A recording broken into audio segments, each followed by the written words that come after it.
में यूपी के कैबिनेट मंत्री अनिल राजभर ने पहलगाम आतंकी हमले के बाद पाकिस्तान के खिलाफ कार्रवाई पर बयान देते हुए कहा, भारत ने पीएम मोदी जी के नेतृत्व में पाकिस्तान की गर्दन पर हाथ रख दिया है। अब पाकिस्तान का जनरल कह रहा है कि सिंधु जल के लिए जंग लड़ेगा, जबकि हमारा ये फैसला है कि आने वाले समय में एक बूंद पानी भी पाकिस्तान में न जाए। मंत्री राजभर ने कहा कि जिस तरह से पाकिस्तान ने पंगा लिया है, आने वाले समय में उसका नक्शा दुनिया से हटने जा रहा है। अनिल राजभर ने ये भी कहा, जब उनकी जान आफत में आती है तब वो समझौते की बात करते हैं। वो दुनिया से जान बचाने की गुहार लगाते हैं, लेकिन आज उसे कोई समर्थन नहीं दे रहा।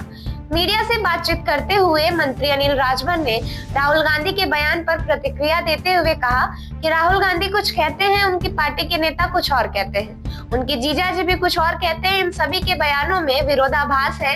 अनिल राजभर ने कहा, जैसे जैसे हम कदम आगे बढ़ाएंगे, इनका चेहरा बेनकाब होता जाएगा।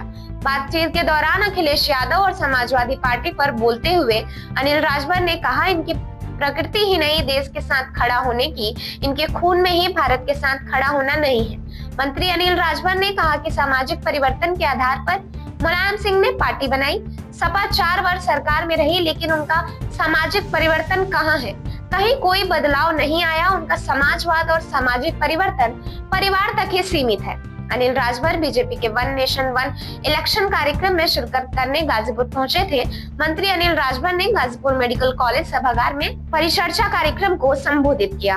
देखिए, सबसे पहले तो मैं गाजीपुर जिला संगठन को बहुत बधाई देना चाहता हूं। आप सब लोग देख रहे हैं, मेरे साथ जिलाध्यक्ष जी ओम प्रकाश राय जी सहित सभी हमारे पूर्व जिलाध्यक्षगण, भानु प्रताप जी, सुनील जी, हम लोगों के वरिष्ठ नेता कृष्ण बिहारी जी, सब लोग उपस्थित हैं। आप सबके सानिध्य और मार्गदर्शन में हमारे युवा मोर्चा के साथियों ने वन नेशन वन इलेक्शन विषय पर आज जो गोष्ठी यहाँ बुलाई, मैं बधाई देना चाहता हूँ कि बहुत ही सार्थक रही। अच्छे युवा साथी, हमारे छात्र भाई बहनों का समागम हुआ, बहुत अच्छी गोष्ठी हुई, बड़ी सार्थक गोष्ठी हुई। इस बात के लिए मैं सबसे पहले तो अपने संगठन को मैं बधाई देना चाहता हूं और माननीय प्रधानमंत्री जी की सरकार का, मोदी जी की सरकार का इस बात के लिए अभिनंदन करना चाहता हूं कि इतने बड़े विषय पर जिस तरह से आम जनता को उसमें शामिल करने का जो प्रयास है, आम जनता से जो विचार और सुझाव आमंत्रित मोदी जी की सरकार कर रही है, एक आम सहमति बनाने का जो प्रयास हो रहा है वो अभिनंदनीय है।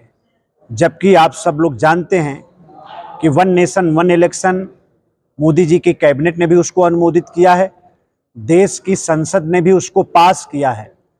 दोनों सदन, उच्च सदन भी और लोकसभा भी, सबने पास किया है। उसके बाद भी जेपीसी का गठन करना और जनता के बीच में इस विषय को लेकर जाना, लोकतंत्र के प्रति हमारा जो समर्पण है, लोकतंत्र का जो सम्मान है, मैं समझता हूं कि उसको प्रमाणित करते हुए आज ये विषय हम लोगों के सामने आया है। मंत्री जी, अभी जिस हिसाब से देश का माहौल चल रहा है, पाकिस्तान का पानी रोक दिया गया, उसका क्या असर आप देख रहे हैं? देखिए, ये तो पाकिस्तान ही बता रहा है कि उसका असर क्या है। उसका जनरल ये कहता है कि हम सिंधु के लिए हम जंग लड़ेंगे क्योंकि वो हमारी जीवन रेखा है। तो आज भारत ने माननीय प्रधानमंत्री जी के नेतृत्व में पाकिस्तान के गर्दन पर हाथ रख दिया है और ये फैसला है कि आने वाले समय में एक बूंद भी पानी पाकिस्तान के अंदर नहीं जाएगा। आज वहां के किसान त्राहिमाम हैं, आज वहां की फौज में टूटन हो रही है, आपस में लड़ाई झगड़ा होना शुरू हो गया है। तो जिस तरह का पंगा लिया है पाकिस्तान ने और जिस तरह का संकल्प हमारे माननीय प्रधानमंत्री जी ने लिया है, हमको लगता है कि आने वाले समय में पाकिस्तान दुनिया के नक्शे से हटने जा रहा है। अभी वहाँ के जो नेता हैं अब बातचीत से हल निकालने की बात कर रहे हैं। नहीं, ये तो हमेशा यही करते आए हैं। जब उनकी जान आफत में आती है तो वो समझौता की बात करते हैं और समझौता की बात करते हैं, दुनिया के आगे गुहार लगाते हैं। आज पाकिस्तान दुनिया में घूम घूम के हाथ जोड़ रहा है कि भारत से हमको बचाइए, हमारी जान बचाइए। और दुनिया में उनको समर्थन नहीं मिल रहा है।